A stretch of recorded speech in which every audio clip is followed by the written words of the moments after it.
You can delete a Salesforce Developer Edition org via the company information screen in setup. So let me go into my Salesforce org that I wish to deactivate, and then I'll go into company information. And then here's a button to deactivate org. And to deactivate, you just click deactivate. And then there's some notes here around what happens to your data. The first 30 days, you can change your mind during this time and reactivate the org.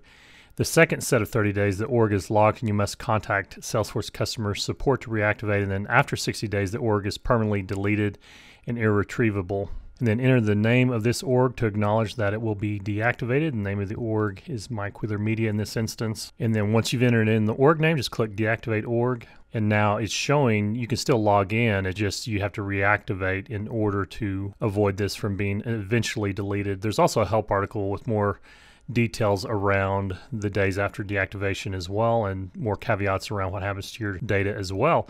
So that's the process of deactivating an org inside of Salesforce via the company information screen. If you found this Salesforce tutorial helpful, please do like and subscribe, and also leave a comment down below of what you'd like to learn about Salesforce, and I just might make it my next video. And until then, I'll see you in the cloud.